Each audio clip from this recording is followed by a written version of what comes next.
Okay, welcome to another episode of Warriors Whiteboard Wednesday. Al Miller here from Warrior Concepts here in East Central Pennsylvania. So today we are talking about striking, but in a different light. If you've been following us since the new year, my frame of reference tends to be at the oku level, the okuden level. So uh, that doesn't mean that beginners can't learn from this. Doesn't mean intermediate people can't learn from this. Um, Oku in Okuden, people tend to translate Shoden, beginner, Chuden, intermediate, Okuden, advanced, high level, whatever. It's actually inverted, right? Um, in many ways. But what we're looking at here is, or are the things that can get in the way, and one of those things is definitions, right? So, Happō Atemi, right? We'll talk about these terms as we go along here. Including Happo, right? People tend to know that, especially in Ninjutsu or the Bujinkan, via the term Kihon Happo, right? 8 techniques, except it doesn't mean that, but we'll get there, right? And then Atemi is one of 2 words that we could conventionally use to talk about strikes or striking. Atemi is one of them. Uchi is another. So you may know one, you may know the other. We'll get to those as well. But again, today's session, Happō Atemi. And before anyone assumes that we're talking about learning a bunch of new strikes, we're not. Okay? This is about understanding how one strike becomes many possibilities. Okay? So, and it's not by adding techniques. Okay? We're not adding complication. We're not adding extra and more that we're just going to end up being mediocre at. And this is there's no judgment about anybody's practice or commitment or anything like that. What I'm talking about is the more shit we throw in, the more we have to pay attention to and the more we have to work on. Okay. But maybe it's not the what that we need to work on, but the how and where that's taking us. Right. Okay. So again, this is not about adding techniques. It's about expanding how we think, because the past masters did more than just pass down techniques, right? People tend to, when they talk about the scrolls, they tend to be referring to what are known as the densho, right? The densho are the catalogs of technique examples, and even they're not written the way most people think that they are. There's a whole other set, right? The makimono, where the principles, the concepts, the philosophy of the lineage, those kind of things are placed. People, I have to read that. No, you don't do anything, okay? But it's that stuff that makes the techniques in the densho make sense. Otherwise, it's just choreography, right? It's just dance moves with hits and kicks and stabs and things like that, right? So, again, earlier this week, I was talking with one of my coaching groups, and we talked about the real goal, right? The real goal for any skill set. Today we're talking about striking, but of any skill set, right? And what we're really looking at its essence, at its core, right, is expanding our options in any given moment while minimizing his. Okay? The scrolls are very specific. We want to have at least or ideally, right, 3 options or more in any given moment, in any given situation, while reducing his to 3 or less. Okay, it gives us more control, right? And so instead of trying to second guess or guess our way forward or try to figure things out or just make shit up, and we can, as long as that works, fantastic. But let's not call making stuff up or throwing a bunch of stuff together ninjutsu like the principles and concepts are the same. Okay, what people tend to do is throw things together because, well, I see what it looks like, so therefore it must be, and so therefore we'll just grab a bunch of modern things and throw it in. It doesn't work that way. Okay, so today what I want to do is I want to show you a framework, right, behind that idea. When we had that coaching call, I gave my students a 4-aspect framework. Each of those aspects had 3 variables, and it's going to seem kind of simplistic, right? But what we're really looking at doing is we should be able to look at any strike in any kata, in any demonstrated technique, anything like that, right? And recognize the variables, because the more of these that we know, the more precise we can be, right? We can pull any one of those things out and focus on it, right? Specifically, right? But again, this isn't just about cataloging things. We'll talk about that here in a minute when I talk about the difference between why we would use Atemi in this context as opposed to the word uch, right? Not just cataloging things, right? The framework is more for beginners or for advanced people to pass things on to beginners because it gives them something to focus on. But at a certain level, this will get in the way. And I don't mean rank level, I mean proficiency and understanding level, right? Got a four-phase thing I'll talk about here near the end, okay? So again, I'm going to give you this framework behind the idea, right? Because again, when we're starting out, without a framework, adaptability, this whole idea of adaptability, right, becomes guesswork, becomes, how do I know if I'm doing it right, Sensei, or if I'm just making shit up? That's a really important question. It's a really important question, okay? So I didn't have a lot of space without narrowing things down. I've got a bunch of pages of notes here. But so the first thing I want you to think about, and if you're taking notes, fantastic. If not, well, here's one more thing to remember, okay? Technique thinking, right, is limited. It's not wrong, it's just limited, right? Techniques are a place to start. And so if we're new, or if we're new to a concept, then, right, we get this thing, right?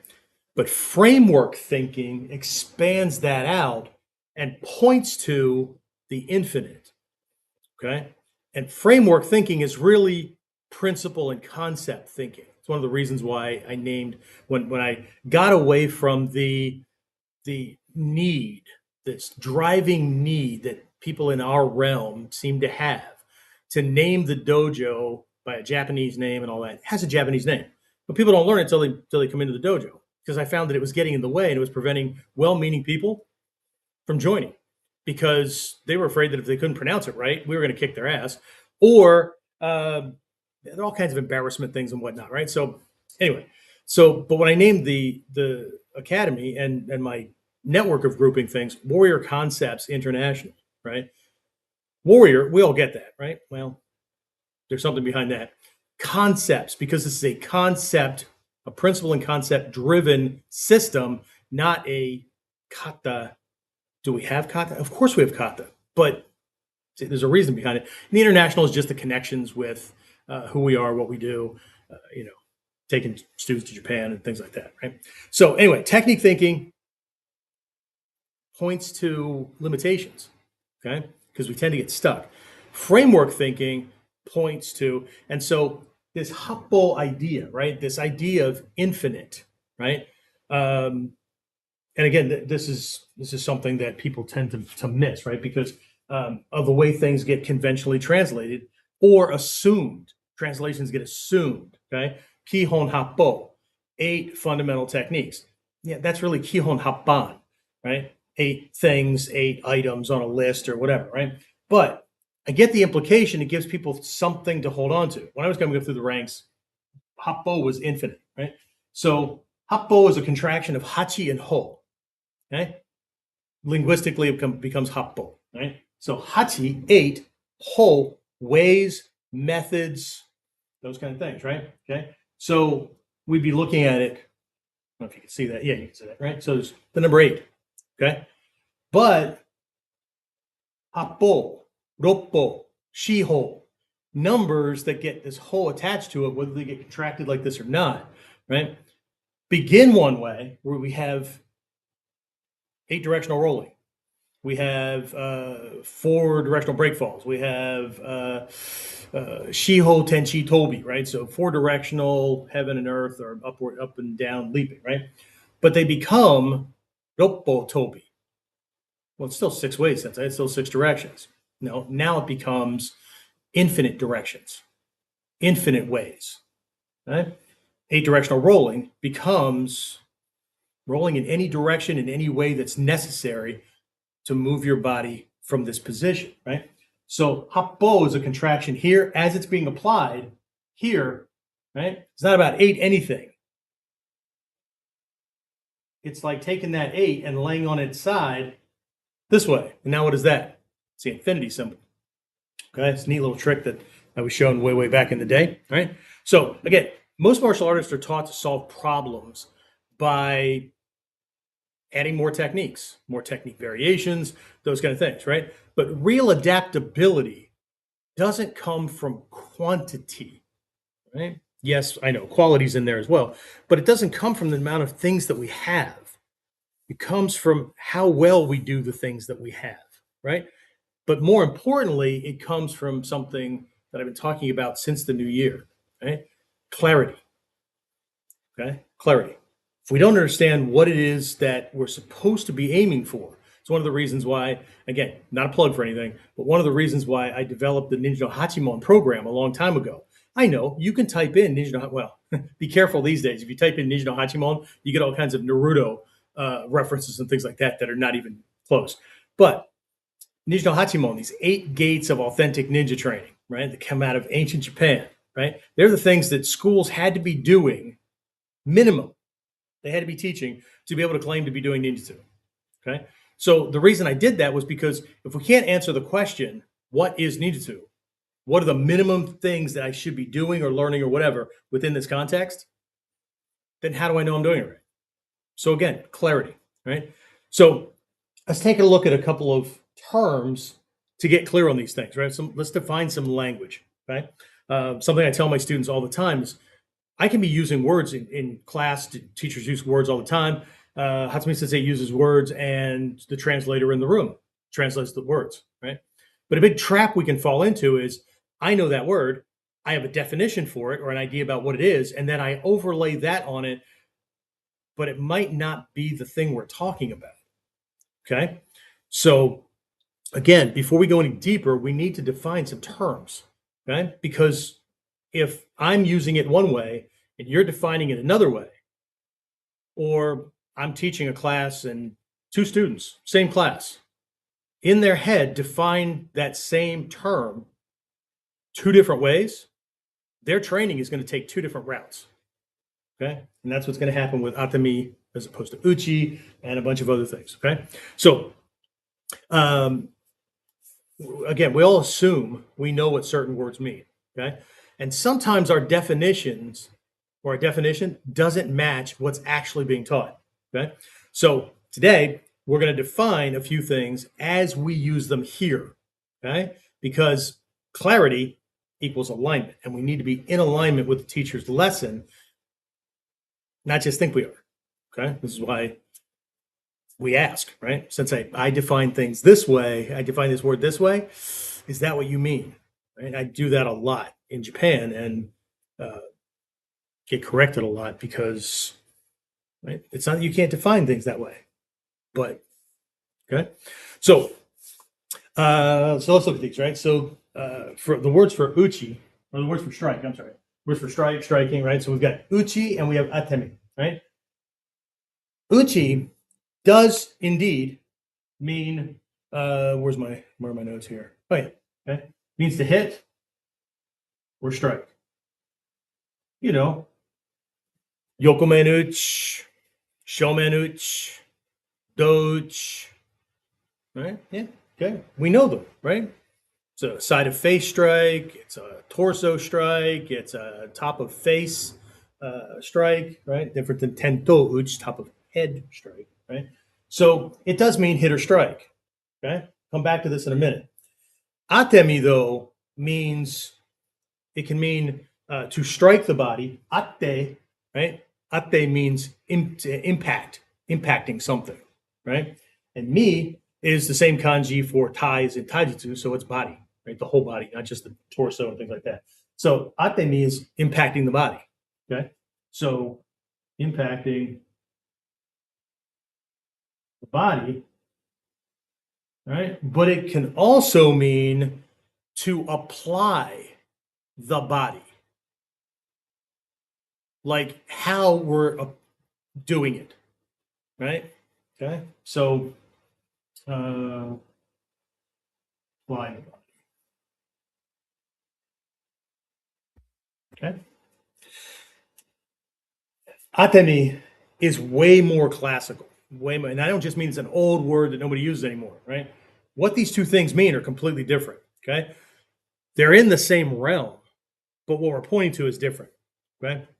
So when I say Atemi, right, I'm not talking about a punch, right, or a specific technique.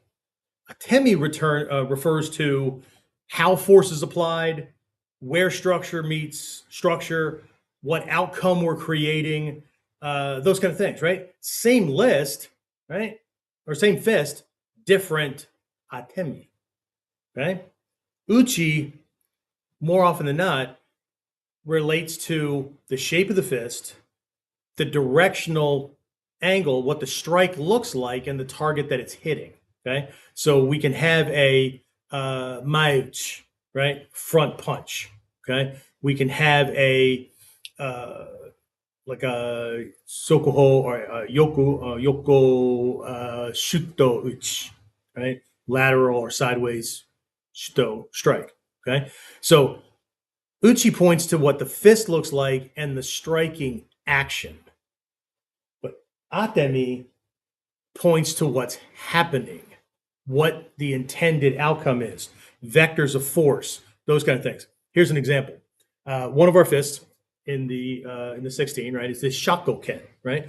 Palm heel strike, claw hand combination kind of thing, right? So if I were to say, like in our mod one, we have a technique where somebody comes in with a hook punch, we jam this thing up, strike with a shakoken up into asakasumi, right? Point of the chin, boom, hit this thing up, and then there's a follow up and a follow up. So the strike is with a shakoken to this point, right? So shape of the hand, we all get it, right? But atemi is how the strike is being delivered or how the fist is being delivered. Okay, we can still talk about points, but intended outcome is different. Okay, if we're talking about this as a strike and we're hitting a certain point, right, it doesn't say anything about what outcome we're looking for. Because if I strike asakasumi here and I do it based on the name, right? There's a neat little thing that shako, right, points to this little crustacean that lives off the shores of Japan, right? It's a little shrimp crab kind of thing, right? Tiny little 6-inch thing, has this little hammer-like appendage underneath that supposedly has the fastest punch on the planet. I don't know, never checked it out. But I've been told that if you're holding one of these things and it fires it because it can crack through the big shells of like animals on the ocean floor, and then it picks the food out and eats it, right? Tiny little thing, right? But if you're holding it and it fires that thing, it'll split your finger. And I don't mean just open it up. Like the pressure and whatnot opens it up. Okay.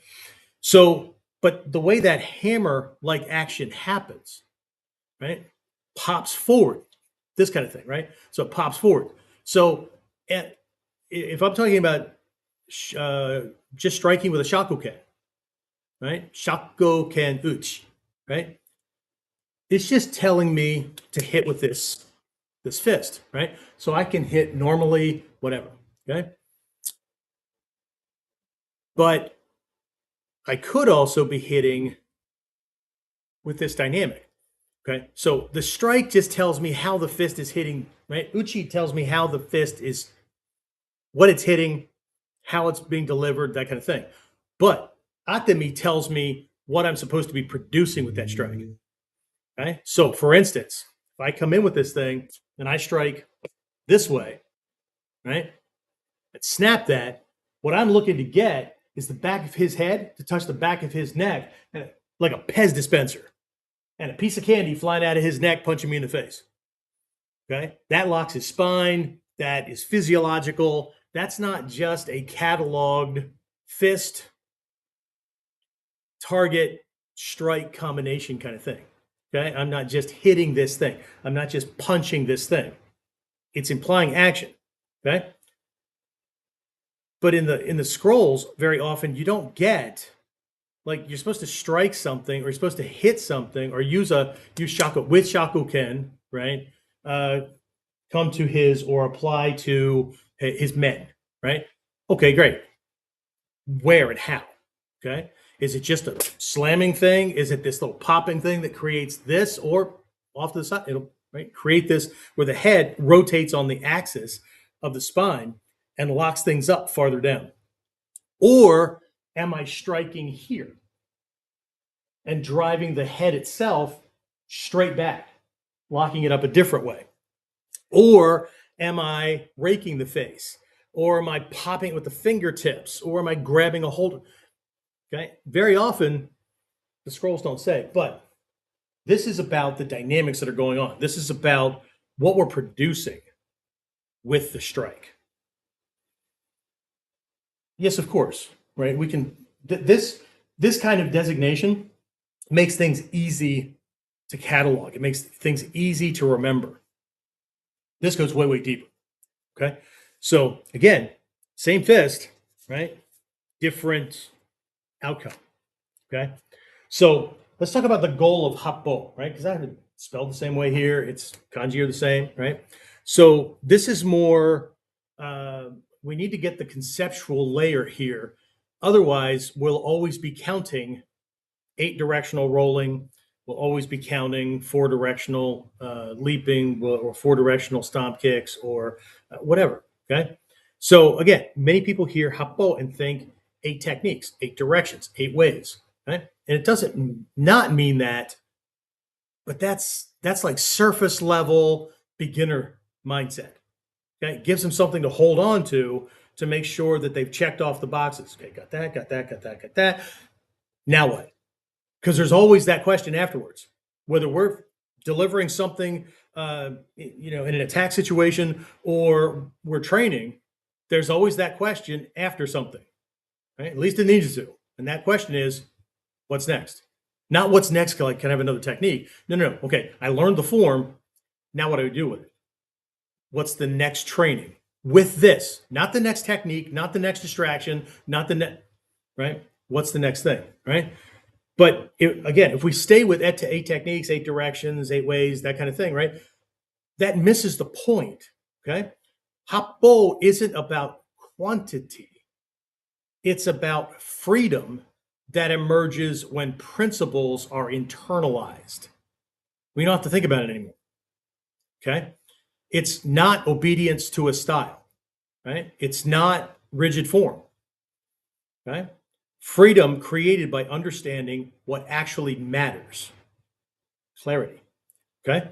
So Happo, that's a not equal or doesn't equal, right? It's an equal sign with a slash through it, okay? Happo does not equal more techniques. It does not equal more techniques, okay? Happo does equal expanded options. Okay? At the Okuden level, we are always looking at how do I maintain options while delivering any given thing, right? And not collapsing into like one way of doing things. Or because I have my style, I have my favorites, I have my preferences. Before things even get started, I'm going to collapse into one way of doing things because that's my style. I used to laugh about that a lot in Isuka Sensei's dojo, right? Your style is, this is what we're doing, okay? And so again, this is where language matters, okay? When I say structure, right, I'm not talking about stylistic rules, okay? I'm talking about principles, okay? I'm talking about principles like distance, direction, alignment, intent, right? Level of force, those kind of things, right? Structure is not a cage, okay? Structure is what allows freedom. And that catches people. That catches, because it sounds inside out or it sounds backwards, right? Structure is the opposite of freedom, Sensei. No. The universe operates on principles, right? Gravity, inertia, those kind of things, okay? That in of itself is the structure, okay? We're free to operate within that all we want. But if you act against it, well, then either gravity is going to yank your ass to the ground or inertia is going to keep you flying when you're trying to turn, right? Whatever, okay? So again, that's Okuden. Oku level transition or transmission. It's not about high level. It's not about secrets. It's not about super advanced. It's going deeper into things for clarity to make sure that our interpretation of what's going on is actually in line with what's going on. All right. So let's get down to the nitty gritty here. I'm going to change color. Not me, the pen. Okay. So we take a look at these 4 aspects. It's kind of a framework. This is the core lesson for today. So what I want to do is I want to introduce to you 4 aspects present in any strike. Are there more? Yes. Okay. It's an introduction. Okay. So these are not techniques. They are variables. And I'm not naming off fists. Okay. We're going to name one fist. Fudoken. We're just going to do this with a Fudoken. Right up here. Fudoken.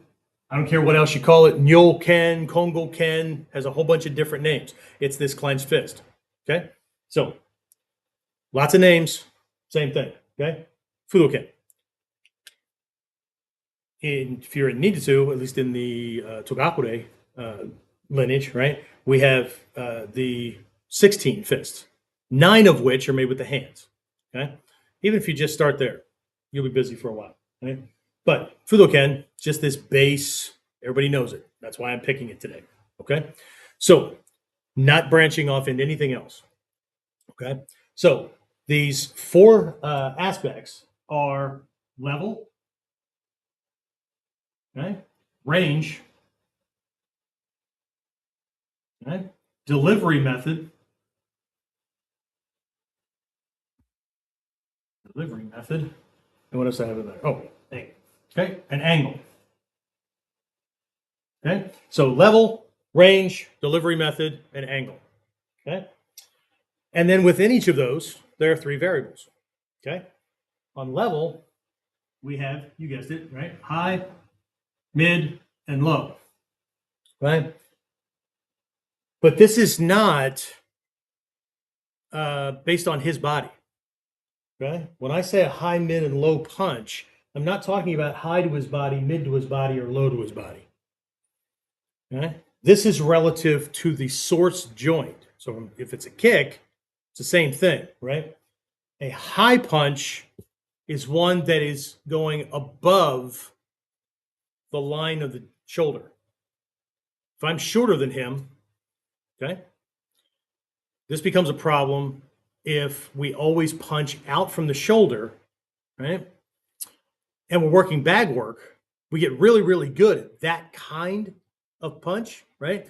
And then we have to punch high, but we've never adjusted for that angle change and how we're going to hit and how that could affect joints, okay? So a high strike is a strike that goes above the plane of the shoulder. A mid strike is out from the source joint. And a low strike, you guessed it, is below the source joint. Okay, so I'm not talking about face, chest, stomach.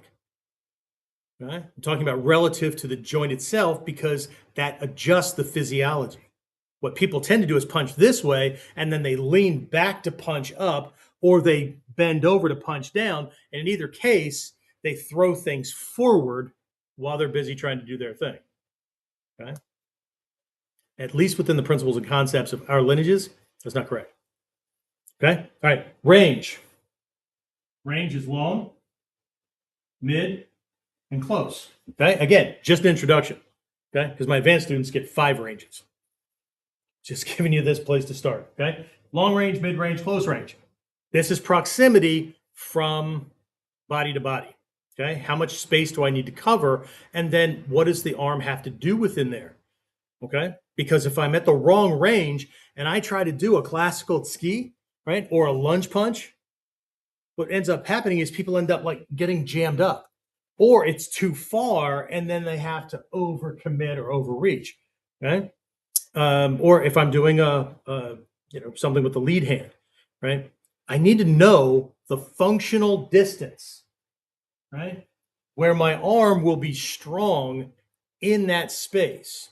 And generally, the rule of thumb is on point of contact, fist touches target. My arm should be 2/3 to 3/4 extended, no more. Okay. More than that, I lose follow through. Okay. I can hit him, but it kind of runs out. If I'm 2/3 to 3/4 extended on hitting, right, this way, I get more drive through. Okay. If we're only counting impact because we're counting points, okay, we count damage. Okay. If um, if I'm too close to that 2/3 to 3/4 extension, right? If I can't get to 2/3, what ends up happening is I still hit him, but there's blowback in the shoulder and the elbow. Okay. And if I stiffen those up so that doesn't happen, well, then it affects my entire posture. Okay. And even if I don't move, because people get they get not confrontational, they get competitive. Okay. Since I don't move. Yeah, but how many secondary and tertiary muscle systems in your body are locking up so that you can prove to me that you don't move, that you can do your strike and you don't move? Because I'm here to tell you, those secondary and tertiary muscle groups that fire to prevent you from moving, right? To show that you're doing the technique right, are also preventing you from moving immediately after that strike because they have to be disengaged to move the body for the next one. Okay. No, it doesn't matter how fast we can go at things. The delay matters. Okay. The delay matters. Right. Delivery method. Delivery method. Most people know these in the context of certain arts and whatnot. Right. So delivery method is lead, cross, and lunge. That's not large. Lunge. Okay. So a lead. Please notice that I did not say jab, hook, and well, we never do that because that's stupid. Okay. Lead, cross, and lunge. So a lead strike is where the lead hand and the lead foot, right? It's either the knee, because I don't need to do that much, or I shuffle. So the lead side stays lead. Okay. A cross delivery method, it's not where I'm punching across the body. If I punch across the body, I leave things open. I need to keep the shield in place, right? So lead hand, lead foot, right? See, the weapon is the shield. That's a whole different area of training, right? A cross is lead leg, rear hand. See, shield still in place. This way, I'm not opening targets to deliver something. Okay, so lead, cross, shuffle with the lead leg, rear hand. Okay, and then a lunge. Most people in the Bujinkan knows it as ski, right? It's this rear hand, rear leg. Okay, reaches forward. Okay, so this starts to cross over, right? Well, okay, so leads are close range and crosses are mid range and lunges are long range. It would seem like that, wouldn't it? Except that we have to, there's this little piece, right? And so what we actually have is cross punches are actually when I'm much, much closer to him and I can't generate enough power and force with this lead.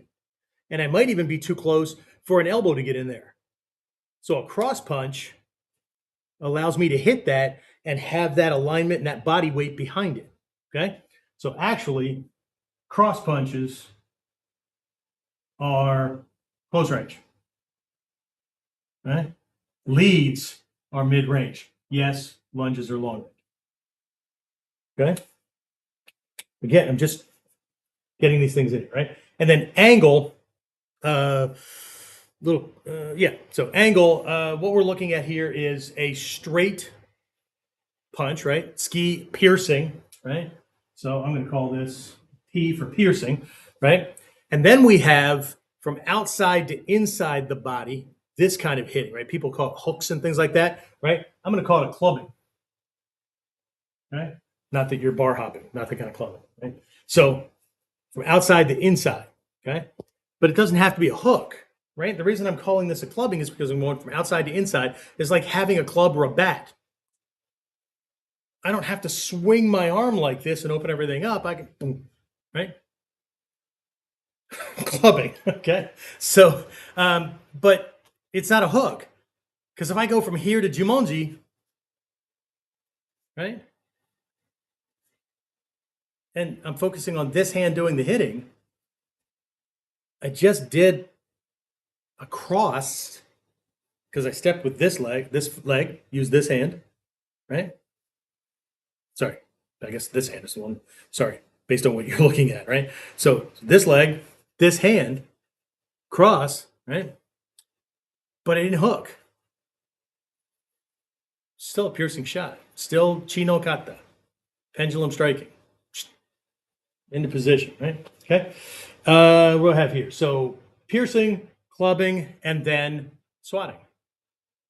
Okay. So from inside to outside the body, like swatting something away. Okay. Swatting. Okay. Swatting. You know, like ukeuch, those kind of things. Okay. Like a parry, right? That's a clubbing kind of action. Parry, right? Boom, boom. Okay. So what we have now is we have 12 variables, right? Across 4 aspects: level, high, mid, low, range, long range, mid range, close range, delivery method, lead, cross, lunge, and angle, piercing, clubbing, and swatting. Okay. Again, we're only talking about a Fudoken. Okay. Just this one. So, anybody good at math? If every strike that we ever throw has one variable from every aspect, we will always be aiming for something and doing something at or above or below the shoulder joint, right? Range, whatever the range is between he and I, okay? Delivery method, right? And angle, okay? Every strike has one of these. Let's get that out of the way. Let's use this for context. Okay. So it's 3, 3, 3, 3. Here's the math. 3 times 3 times 3 times 3. If we went and did this one that way, that, right? And we just went through all the combinations, okay? Just for these variables that I'm giving you today, you now have 81 different ways to throw a Fudoken. 81. This is what I told my long distance coaching students during that class. I never want to hear a long distance solo training student tell me they don't have anything to work on or they can't practice without a partner. That alone, with just a Fudoken, keep you friggin' busy forever. Well, not forever, but you get the idea. Okay? But sensei, I don't want to do all that work. Well, then maybe Nijutsu's not for you. So anyway, right? I'm not talking to you guys. I'm talking to somebody that probably jumped on here, stuck it out this long because he's making a whole bunch of notes about why all this is wrong, kind of thing, right? Because you guys are all enlightened. So it's not about you. Okay? But this shows that even a simple framework, this pared down framework, because there are other dynamics, right? I'm going to throw one more at you here in a minute. Okay? Just this simple framework already creates dozens of possibilities. Okay? And we're still only working in a simple plane. Out away from my body or relative to my body. This is relative to me. Right? I know I'm hitting him, but this is relative to me. Am I moving from inside to outside my body, outside to inside my body? Am I using my lead hand, my cross hand? Am I stepping to lunge? The range between he and I, all this, right? Level is based on my shoulder. This is all based on me. In a minute, we'll talk about it being based on him. Okay? I'll keep it simple. Okay? So, again, we're still only working on a simple plane, but the framework isn't about naming strikes. If you see things like that in kata, right? In Longstaff, right? Yokomenuchi, okay? Side of face strike. That's telling you where to hit, how to hit, but it doesn't tell you how and what you're doing to that staff, how you're stepping, and things like that, where on the stick you're striking with to maximize certain types of damage or to minimize certain types of damage. Okay? This isn't about naming strikes, right? This is about understanding why. direction, range, and intent change the effect of an atemi. Okay? We're not organizing punches, right? We're organizing possibilities. It's not the same thing. Okay? So charts exist, right? And then they dissolve. Okay? So here's something important. Beginners will see this as a chart, and they should, right? Keeps them within a box so that they're learning the things that they need to integrate into their system, so that when they're not thinking about it anymore, shit's happening at like full on speed and whatnot, that's what comes out. Okay. Again, beginners will see this as a chart, and that's okay, right? They should. Okay. Charts help the mind organize things. Okay. But the goal is not to live inside the chart forever. It's not to live inside the Kyonapo forever. It's not to live inside the Jodyaku no Maki of the Gyokoryu forever. Things like that, right? I know. Ooh, I just stepped on a sacred cow, right? But what we're looking at here, let me see. I have some room on here to write this, hopefully, okay? So what we're looking at here is we start with form. Okay? It could be kata, could be whatever, right? Okay? We start with form, right? Okay? So form, okay? And we work that form, right, to develop understanding. So form leads to understanding. That's way past memorization. Okay? Understanding, okay, leads to integration.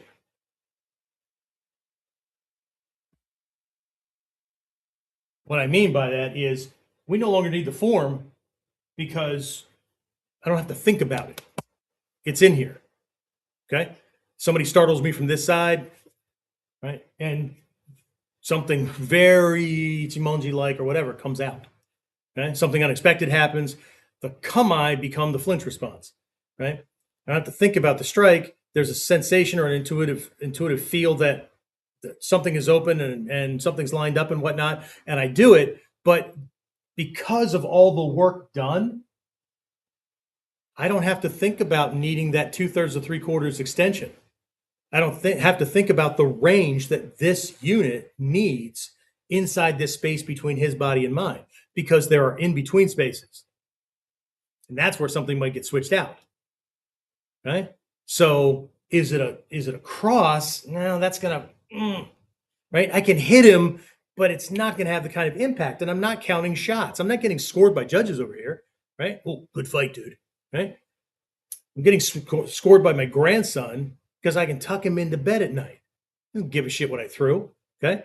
But I'm too close for this, too far for this, definitely too close for a lunge punch. So maybe it's a cross elbow instead, right? Or maybe instead of the lead, right? It's a lead elbow instead, right? Because I get a sense of the length from point to point, from point to point, from point to point, right? Those kind of things. So form leads to understanding. Understanding leads to integration. Integration leads to disappearance. How coincidental, since we're talking about ninjutsu, but it's not poof, disappearance. What it means is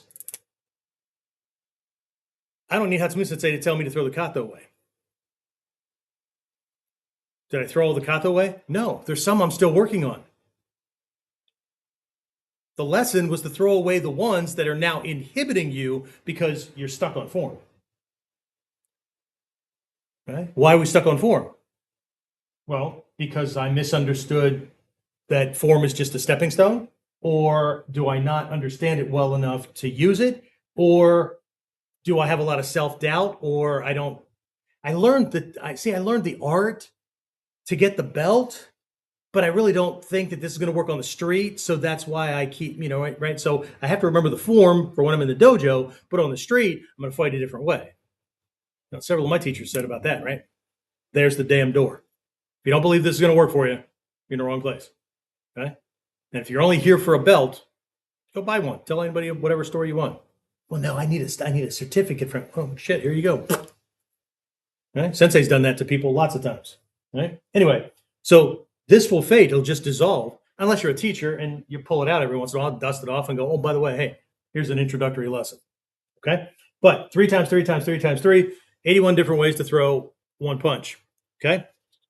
And again, this pattern, form to understanding, understanding to integration, integration to disappearance. This happens in kata. It happens in ukemi. It happens, for those of you who train with me in Mikyo training, it happens in Mikyo training. Okay? We learn structured forms not to become rigid, but so intention becomes natural. Okay? Just like, again, for those of you in the Mikyo training, just like the Noble Eightfold Path, right? These are 8 areas of our body we're supposed to be mindfully aware of to not cause suffering, discontent, dissatisfaction, pain, that kind of stuff, right? But you can't, what are you going to do? Walk around the world going 1, 2, 3, 4, and then take another step. It takes too freaking long, right? Everything dissolves into where that's it. It goes from something that you do and goes from something that you understand to something that is so much a part of you that you can't not do it. So you don't need it anymore. Okay? But people like to hold on to styles. It's more of an identity trap than it is anything else. Okay? I can't let go because that's me. No, that's a form pointing to a universal principle. So anyway, again, it's at first it's consciously studied, right? And later it becomes how you live. Okay? So the framework doesn't go away itself. You stop needing to think about it. You need to think about where to put your foot when you step back into a kamae, or if the kamae is right or whatever. Kamae's, you don't understand the kamae well enough, and it's certainly not integrated. But conversely, if every time you go to kamae, your teacher's correcting you about the form of the kamae is off, whatever you integrated is not right. The understanding was off, and we need to go back to form to figure out what it is that I am trying to make up for. Okay? It's just like when people like they drop this, right? They got to make it more modern, right? And then they start moving around because that's how people fight these days. And they just strip 90% of all the benefits that this position gives you against a modern fighter. But it's a lack of understanding. They were given the form. So is the lack of understanding because they've overlaid a fighter's mentality over it, and they think that there's a mismatch, or is there a lack of understanding because they weren't taught this important piece, or is there a lack of understanding because fuck it, I don't think that's ever going to work. I'm not going to use that. I just want the belt. Those are 3 completely different conditions. Okay. All right. So let's take a look at one more, and this is actually the one I was given first because this is about delivering a strike to an attacker's body. Now, what I did for ease here, let me adjust this thing here a little bit. Okay. So I drew this. If you have Ninjutsu, Art of the Invisible Warrior, I think, big white book, contemporary publishing by Stephen Hayes. This is in there, but it's for weapon training. Look at that. I got a patch on my head. Let's get rid of something here for just a bit. Just for convenience sake. Ta-da! Look at that. All right, so technology. Okay, but I'm not talking about just striking the areas of the body, right? We're going to talk about 9 directions, 9 directional strike, or 9 directional striking angles as applied to his body. These are relative to mine. This is how we're impacting his body. Okay? Let's see. Things easier for both of us. Ta-da! All right, so I have the whole body here, but it's just to make it easier to do things because I could be hitting the top of his head or his head somewhere. I could be hitting his torso. I could be hitting a hand, whatever. Okay? The target is irrelevant at the moment. Okay? Vectors of force. What that means is the line that I'm delivering the attack on. Okay? So we have downward dropping strikes, lifting strikes, lateral strikes left and right, dropping strikes, right? Downward diagonal, dropping strikes, okay? And lifting diagonal strikes. And then we have piercing, straight in. Right? So if you were counting, how many lines is that? Okay. How many lines?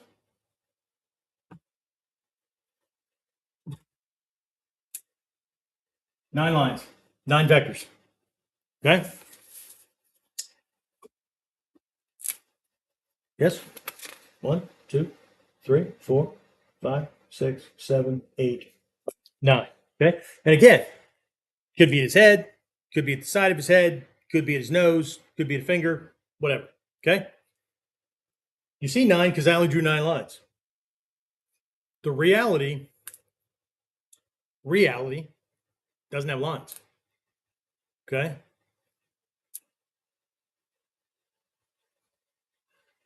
That's reality. Because there's all these lines. Okay? The frame, the chart gets us started. Right?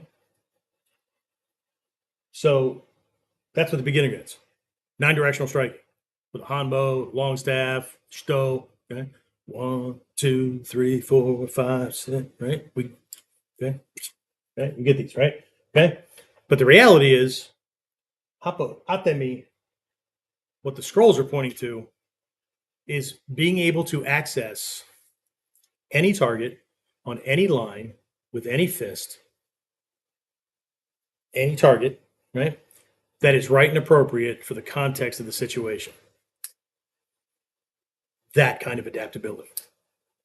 We're never left in a place where we don't have something. One of the most common phrases out of my students' mouths over the decades has been, there's always something.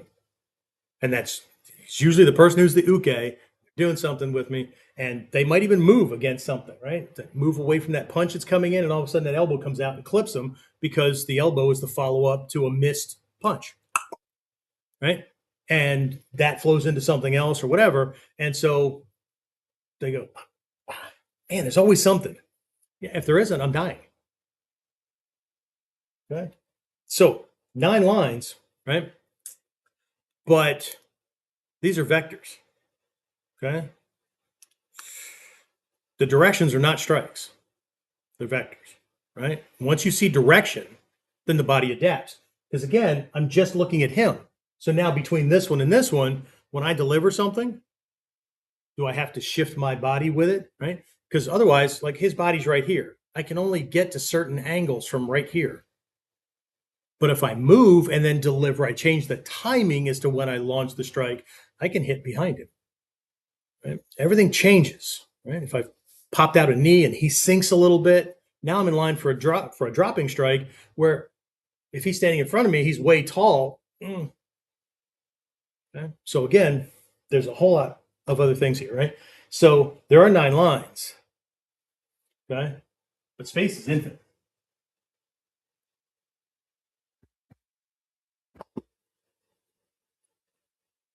I need to be, it's like 4-directional stomp kicks. We learned to stomp kick forward, we learned to stomp kick back, we learned to stomp kick to the outside, we learned to stomp kick across the body without turning the torso. Okay? But ultimately that points to Happo Atemi. Right? I need to be able to kick all the way around me, not 360 degrees. You can't do that. Like 352, 355 degrees, right? Why not 360? Because I can't or don't want to kick through my own damn leg. It's in the way for certain angles, but I need to be able to move all the way around, okay? And let those things shift, right? So now we have this for this. When we had, let's just do the 9. Now, how many ways are there to deliver? And people are they get thrown off by this. So does that mean a dropping strike with a Fudoken, I have to hit this way? No. How many striking surfaces do I have on here? Okay, I can hit this way. I could hit this way. Okay, I could throw a punch straight in, hit him, that kind of folds him this way, and then do an upward diagonal strike, just hitting with this knuckle. And now I'm in position for a hammer fist to whatever opens up because of the way I hit it. Okay. So I have to look at my fist. That's a whole other lesson. Okay. But just look at these, bring me to 81.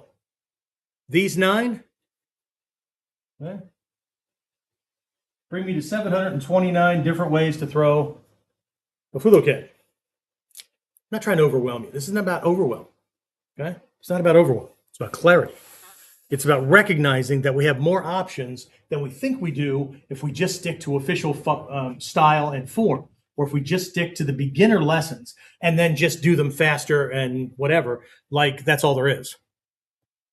Okay? This isn't about kata. Okay? It's not about the form. It's about transcending the form to actually have the abilities of the master teachers and Hatsumi Sensei and whatnot that we've all dreamed about having. Okay? So the space between the lines, right? This is the advanced insight, okay? Most people stop at the lines. Real application happens between the lines. What are the chances that you're going to have a 45-degree downward angle on whatever it is that you have? With you moving to not get hit, stabbed, whatever by him, and him moving to, okay? So again, it's between them, right? This is why many classical kata don't specify the fist, the exact angle, the exact strike, those kind of things, right? Was it last week? We were working with Koku from Gyokoryu, right? The very first kata. Everything points back to Koku. The actual written description is not the same as the structured definition or step-by-step pieces that have been passed around for years. Okay, because that's just Hatsumi Sensei, somebody demonstrated a model that fits the definition or fits the description in the scroll, and the person wrote it out. Okay, does this, and then I do this, and I do this, and I do this, and I do this. And that somehow became what's written in the scroll. I thought it was for a long time. And then I actually got a chance to have it explained to me, right? He's coming with something to your face. What kind of fist? It doesn't say ski. It doesn't say hook. It doesn't say back fist. It doesn't, right? But what it implies is that whatever that next move is has to work against whatever he throws. That's a level above. He throws at ski and I get to move to this angle and do things very Bujinkan-like or whatever. Okay? And then at the moment, right? At the moment you uke, not uke nagash, not uke uch. At the moment you receive, the moment touch happens, quickly and suddenly, right? Shito, right? Shito, not how. It doesn't tell you how you're supposed to strike it. Shito, to break the stars of his arm. Now tell me that tells you exactly what to do. Okay? So it's not as cut and dry. Those kata descriptions that are passed around, they're not wrong. They're just an expedient. But if we hold on to them, training carries us in a different direction from the one we're supposed to be on. Okay? That's the purpose of these classes. All right. So again, the big because of this, right?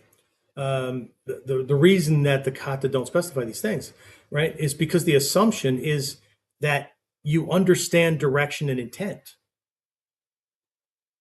Okay, what comes before that first kata in the Jōryaku no Maki? Sanshi no kata, Kihon gata, okay? Not the Kihon Happo that we know today. If you're in Gyokoryu, the Kihon things are divided into two separate sections. But either way, right? The kata creates the condition, right? You supply the atemi that matches that. Okay, when I deliver that shito, right? What is that supposed to do to him? It's not just strike with the shito to break the stars of the arm. You have to understand the kyusho. It's what does that do to him so that he can do that'll force him to do the next move right? Then right, he kicks. The attacker kicks, not the uke. The attacker kicks, but it doesn't say how. It doesn't say lead leg, cross leg, lateral, lifting, knee, shin, stomp kick. Doesn't say any of that stuff. Okay. Because what's important is we can clear this space, right? The next thing I do has to be able to deal with whatever he throws. Okay. And if I understand the intent of my strike, I understand how I've collapsed his options. There's only one or two ways he can kick from what I just did to him. Unless I'm not paying attention to that, in which case, yep, he can do pretty much anything he wants. My job is to increase my options, decrease his, not the opposite. Sticking to style decreases mine and makes things easy for him. Okay. All right. So the lines equal awareness. The space between the lines, that's where adaptability lives. Okay. All right. So again, the trap of the technique, right? Quick reality check here. Most systems teach more techniques equals more options, but often it creates the opposite, right? Fixed technique thinking makes you predictable, and predictability makes him more certain. And when he's certain, he will absolutely commit to his attack. Okay? So habits, we talked about this in previous classes. Habits make you predictable. Okay? Habits create predictability. Predictability creates certainty on his part. And when he's certain enough, he'll commit to a line of attack. That's where Kyujutsu Tenkan lives. You can't trick somebody by not considering his level of certainty. If what you're doing makes him suspicious, only morons are going to attack. And I mean, you know, I won this many fights. Yeah, I know, but how many of them were like just really good at warfare, really good at taking a person apart? They were strategic thinkers, they were tactical operators, that kind of thing, right? Or because, I mean, you know, beating up somebody that's handicapped is not cool. I don't mean that he's mentally handicapped. I just mean that he doesn't have the same kind of options and the same kind of foresight. Because in the upper levels, okay, in the upper levels of this training, somebody coming to attack, it should feel unfair. Not the way a beginner sees things to be unfair. Like, I didn't ask for this. He's bigger than me, faster than me, whatever. That's how beginners see unfair. Once you see and are able to operate and do things that the average person doesn't even know is available to them, doesn't know they can control, can't see it, whatever, that's a whole different type of unfair. That's like playing chess with somebody who's a grandmaster and you just learned how to move the pieces. That's unfair, right? From my perspective, it's unfair because he's going to beat the pants off me. For him, he's probably going to turn down the match because it's unfair. Now, if I were your teacher or mentor, we'll work together, but we're not playing like who's going to win. That's the difference, right? This is not even trading shots. Let's see who wins. This is stacking the odds so far in our favor because of the shit that we can see and the way we know things. Not the number of techniques, not the number of henka, not the number of tricks. Okay? Seeing things that the average person cannot see. Okay? So there's a difference, right? Technique collector, right? They ask, what strike is this? Is it a shakoken? Is it a straight punch? Is it a diagonal shuto? That kind of thing. A framework thinker asks, what direction is needed? How much force to produce that result so that it feeds the next step in the move, right? We're not trying to overpower someone, okay? We're trying to reduce what he can do while expanding what we can do. If we're trying to overpower somebody, we're just draining our energy out. And we're assuming that nobody is coming fresh after we had this fight with him. That's ring mentality. That's not survivor mentality. Okay? All right, so let's bring this all together. Today we didn't learn new strikes. We learned how to see options, right? This framework, again, just an introduction, right? Because the real training begins when principles stop being something you remember and start becoming how you move. Okay, so I have it back up on the screen there for the Friday masterclass, right? We're going to take a look at this specifically from this direction here and exploring striking surfaces on fist and whatnot, right? So we're taking a look at adaptive striking, right? So I'm going to get on that and see the physical examples for how that works. You can go to that page right there and get signed up for it, okay? But final thought I want you to take away with is techniques are finite, okay? Techniques are finite. Principles are infinite, okay? So if this shifted how you think about striking, even a little bit, if it moved the needle, right? Imagine what happens when this is trained consistently and under pressure, okay? So that said, hopefully I'll see you for the Friday class. If not, I'll see you next week, okay? So train well, stay aware, right? And I'll see you next time.